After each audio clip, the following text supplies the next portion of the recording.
What's up, everyone? It is Diecastbuffet here again with one of the, the craziest 164 release I have ever seen. This is a 1995 Terry Labonte Richmond truck raced win diecast.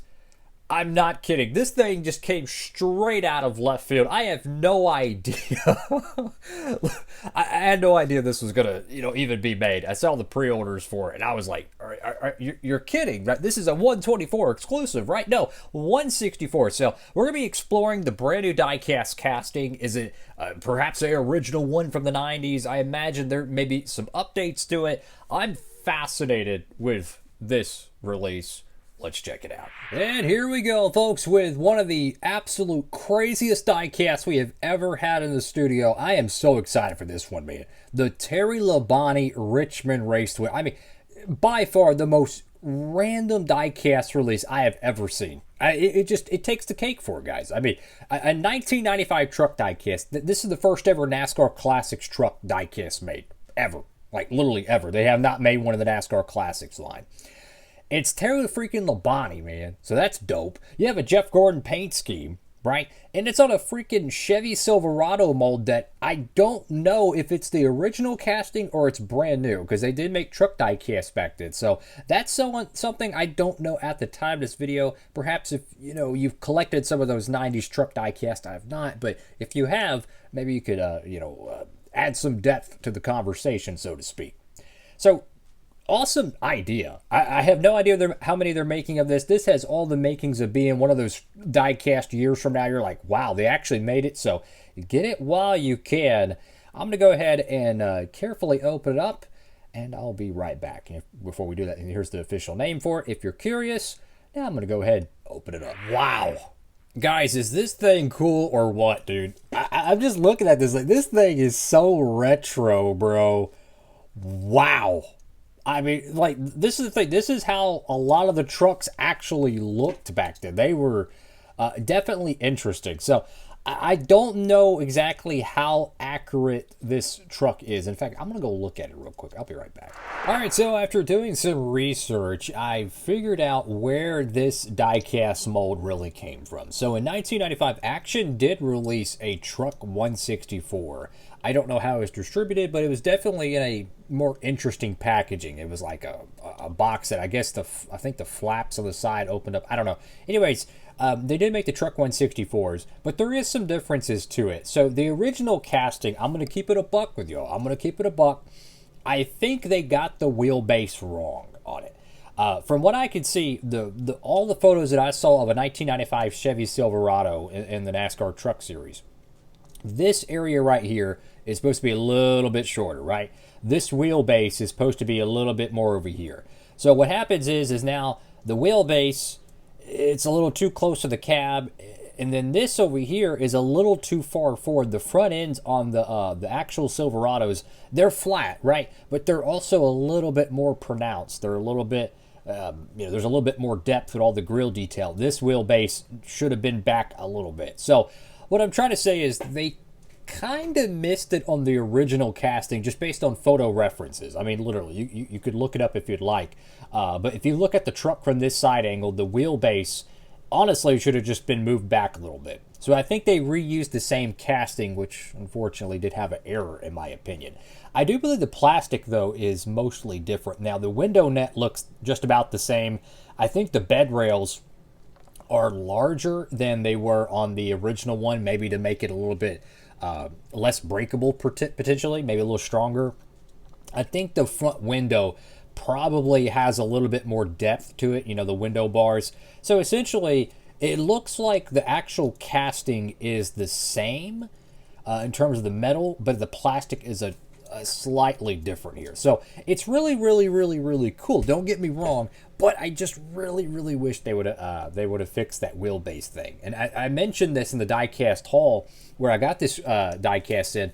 The 1990s with the diecast molds, it was kind of hit or miss. So it's the most realistic variant of the 1995 Silverado, but there is a few things that probably could have been fixed on it. But hey, look, It is what it is, man. So you go over to the front of the diecast here. You have Craftsman right there on the front window. That's freaking cool, man. A 1995 truck win is pretty darn cool. Not gonna lie. Got the old school Craftsman logo, which is cool that Craftsman is back in the sport. Get Dupont right there. You have that beautiful metallic blue. You have that fluorescent day glow. I tell you what, if you took this diecast and put it out in the sunlight, man, it's gonna pop. Got the Chevrolet bow tie there. I mean, look how detailed the front end casting. This is one of the heaviest detailed castings probably out of all the NASCAR 164s is the 95 Silverado, because there's so many bumps and three-dimensional curvatures to it that really need to be pronounced in order to make it look accurate. I mean, for crying out loud, even the bow tie there has kind of a casted out portion of there, so that's pretty cool. Got Chevrolet right there at the bottom. You have the old school Chevy headlights, which is pretty darn cool. Tons of contingencies on the front panel here. You have Plastalock, Union 76, JE, Elderbrock, Moog. I think that's Comp right there at the bottom right. You do have the splitter, or not splitter, but the lower valence, which has that pop rivet design there. Here's the bottom portion of it. Go to the left side of the diecast here, you have the number 5. Once again, you have the contingency panel on the left side, which, I mean, look at all these freaking contingencies. You got NASCAR race truck or race car decal there. You have the Super Truck Series, which is that red logo above the Gatorade. Again, that 1995 was the inaugural year of it, so I think they ran it for 95 and 96, and I think they changed it to just the Craftsman Truck Series. Could be tripping on that. You have Gatorade, Goodyear belts and hoses, I think. Get the Field Pro, MSD, Mechanics Room, Moroso, Jessel, Tilton, Spicer, Simpson. Oh my goodness, DuPont, Featherlight trailers. You got just so many old school decals. A lot of them we've saw in the darn throwbacks throughout the years. The old school contingencies. Got Goodyear there. Over here to the name rail, you have Terry Labonte. You have the AC decal there on the B post. You have the number 5. You have your jack post marking there. There is no marking within the actual side skirt of the truck. To be honest with you, I don't even know if it has a side skirt, considering the front and the rear is a little bit lower than the side panel, so I don't even know if it has a side skirt. You got Intercomp, you have Packard Electric, you got Racing Electronics, Automotive Finishes, DuPont, Hendrick Automotive Broker or so. I have no idea. Got Craftsman right there on the right rear. You go to the back panel of the truck. I mean, this is old school, man. Look at that. You got the old school Chevy Silverado taillights. You got DuPont Automotive Finishes. I mean, look at this. You got the bow tie on the right side with Chevrolet in the middle. Like, it's nothing like the trucks we have nowadays. To add context, I think I just bumped the camera. Forgive me. This is going to be a good comparison. Look at this. This is a 2025 truck diecast. I mean, wow. I mean, look at it. You see what I'm saying? Like, that's how far the truck series has came. So, remarkable stuff. Again, it's the most bananas diecast I've ever seen produced in the time of doing this channel since August 2018. Got the number 5 right there. It's not even on the tail light. That's how old school it is. Go to the right side of the diecast here. And it's a raced version, so if there's any scrapes or whatnot, we got the decal thingy there. That'll probably trim off. I could use the X-Acto. I ain't gonna do it right now though. This right rear, I don't know if it's supposed to be kind of downward there. I don't know if that's a factory error or that's supposed to be simulating maybe a dent on the right side. Looking around the truck, I really don't see any damage to it. I kind of forgot it was a raced win for a moment because I haven't seen any damage. There's a little speck right there on the right side. Perhaps that's part of it. But you don't see, rubber built up around the tires. Very, very, standard. Now, in terms of the wheels, I'm trying to see, did they make a brand new style wheel for this diecast or not? And I'm going to keep it honest with you. It almost looks like a different style wheel. I don't know if maybe the axles are different. I mean, they look very similar to the Gen 6 era wheels, but there's something about it that either makes them look a little bit deeper. I have no idea. The print is definitely old school. They've done this on some of the NASCAR classics. I'm going to say it's the Gen 6 wheel, but it's smooth in the interportions of the actual tire. There's not a groove. Where it says Eagle towards the middle spokes of the wheel, there's usually a groove. I don't think I have a Gen 6 diecast near me, but essentially it gives you. Actually, hold on, I do. Never mind. Let's see. This one right here. Yeah, this will be a good example. This is a Williams Swatch 2025. But you can see on the diecast on the right, there's a little bit of a groove. There's a line, a stripe, if you will, between where would the tire be and the rim. But then you look on the truck, and it's kind of smooth. So throughout the diecast history, since, 2010, 2011, when Lionel came through, the diecast wheels, some cars would be produced with the smooth wheels. Some of them would have the grooves in it. Sometimes it'd be both of them, right? So I really don't know if this is a different wheel. It looks like it is, to be honest with you. Even the tires look a little bit different on the outside. There's a line to it. That is fascinating. So this could be a brand new casting wheel. It looks like it. I could be tripping on it. Go to the top of the diecast here. You have the number 5 right there. Interesting enough, it's not your traditional Hendrick number 5, which Terry Labonte was running. You have the three-dimensional window. Look at that window. That is pretty cool. That's old school.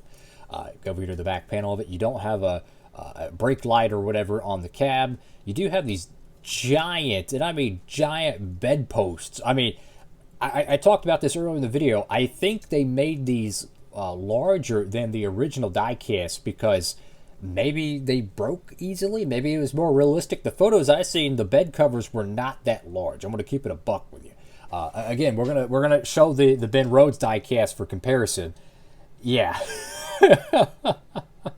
it's crazy. So that's definitely old school. And then you go over to the bed cover decal, and you can see the pop rivets. You can see the wedge posts. No sponsor there, which I'm kind of surprised. Maybe they thought no one would look at it, but I mean, again, this was the first year of the Truck Series, which. It's just wild to think how far the Truck Series has came. It started out as kind of like a veteran led style, racing series. You had the Mike Skinners, you had, oh my goodness, you had the the Jack Sprague. I think yeah, that was one of them. You had Ron Hornaday. I mean, you had a lot of the old school cats, right? And it was like drivers just making a career in the Truck Series, right? And then throughout the years, you started seeing like the Kurt Bushes, the Kyle Bushes. You started seeing the Carl Edwards. You started seeing a lot of these young drivers start, dabbling into the Truck Series. Greg Biffles, and then by like 2010, that was kind of like the last hurrah of like the Todd Bodines, the Ron Hornadays, and then it really started to turn into a developmental series. You started seeing all these young drivers pop into the Truck Series. So it's fascinating how it was like. It really did the same arc as the Xfinity Series, which dawned about 10 to 15 years before the Truck Series. It was known as the Busch Grand National, I think, at the time. But it started out with kind of the crafty veteran drivers trying to make a name for themselves, but they were much older, right? And they kind of made a career out of the Truck Series. It was like, hey, I'm a truck driver. I'm going to go for it, right? And then as the years went on, it started becoming a developmental series for the massive Cup teams. They were plugging, the Ford guys, the Chevy guys, Dodge guys into the series, and they would work their way up. So it is interesting how it's transitioned from being the third tier, for the Cup series, essentially, to it's a developmental, kind of a minor league, if you will, for racing. But it's fascinating. And I could see this actually transitioning back to more of like, being a full-time truck driver for a decade in NASCAR is actually pretty darn cool because there's so few seats in the Cup Series, and with the teams being so dependent on sponsorships and everything, I could see the Truck Series and the Xfinity Series kind of going back to being like, what? It's really cool to have a career like Elliott Sadler. It's really cool to have a career like Ron Hornaday. I could actually see that kind of reversing. Because all these young drivers right now, there's not enough seats for them in the Cup Series. The Cup Series has already had a ton of retirees. If you look at the average age of the Cup drivers, they're going to be around for a while, right?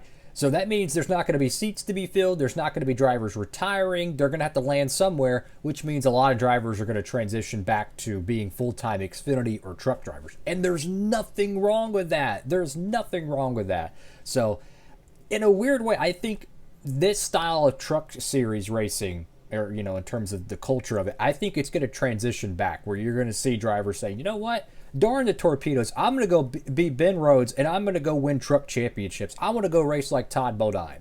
So that's kind of my 2 cents on it. Thank you all for watching the video. Fantastic diecast. It is interesting they used the same casting from 1995. My honest take on it, is it worth it? Absolutely. There is a few things I wish they would have changed, but you could also say it makes it a little bit, maybe a little cooler that they used verbatim the same diecast casting, it appears, or at least minimally changed it, that they used back in the mid-1990s. Will we see more of these? I hope so. That's all for now. Like, comment, and subscribe. DB, signing off.